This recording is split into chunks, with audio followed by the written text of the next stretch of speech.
आप लोग को पता है कि एक बहुत ही गंभीर घटना हुई थी सुबह में 3:30 बजे के आसपास। कल की सुबह हो जाएगी 3:30 बजे के आसपास एक छोटे बच्चे का मनराज 7 माह की उसकी आयु है, उसकी किडनैपिंग की घटना हुई। घटना की सूचना मिलते ही पुलिस जो है वो पूरी तरीके से एक्टिव हो गई। एक्टिव होने के बाद हमारे एडिशनल एसपी हेडक्वार्टर के नेतृत्व में मल्टीपल टीमों का गठन किया गया। स्पेशल टीम्स बनाई गई सीसीटीवी देखने के लिए, टेक्निकल सर्विलांस के लिए, साइबर के लिए और आज सूचना एकत्रित करने के लिए। इसके बाद निरंतर सैकड़ों सीसीटीवी फुटेजेस को चेक किया गया और रात्रि का समय था और बहुत ही ट्रिकी जो पूरा का पूरा सीसीटीवी देखने का प्रोसेस था वो भी था और इंटेलिजेंस कलेक्शन का भी था और नेचुरली एक चिंता भी थी कि छोटा बच्चा है और इस तरीके से किडनैप हुआ है, कहीं उसके साथ कोई अनहोनी ना हो जाए। पुलिस के निरंतर प्रयास के बाद आज हमें सफलता मिली है। बालक जो है वो एकदम ठीक स्थिति में हमें मिल गया है। जो लड़का था 2 लड़कों को डिटेन किया गया है जिनसे पूछताछ जारी है। एक और लड़के का नाम आया है जो मेन अभियुक्त है जिसका नाम इंद्राज है और उसकी तलाश के लिए टीमें रवाना कर दी गई है। अब तक की पूछताछ में जो मोटिव समझ में आ रहा है, ये जो लड़का इंद्राज है इसने एक लड़का जो दूसरा कुणाल है उसको 5 लाख रुपए देने का वादा किया था और वो इंद्राज आगे बच्चे को कहाँ भेजने वाला था, कैसे बेचने वाला था, उसके लिए इंद्राज के सामने आते ही पूरी की पूरी जो कहानी है वो स्पष्ट हो जाएगी।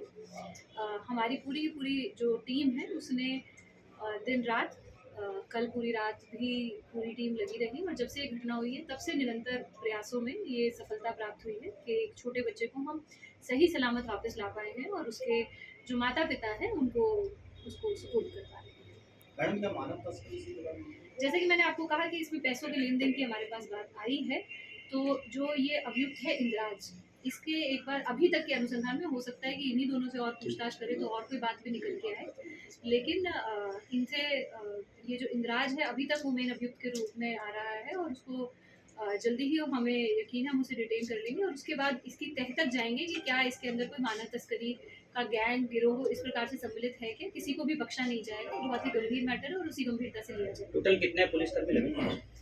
इसके अंदर हमारी जो टीमें थी वो लगभग हमने 10 एक टीम बना रखी थी और हर टीम के अंदर 5 से 7 पुलिसकर्मी थे, तो 100 से अधिक पुलिसकर्मियों का वैसे एफर्ट रहा है।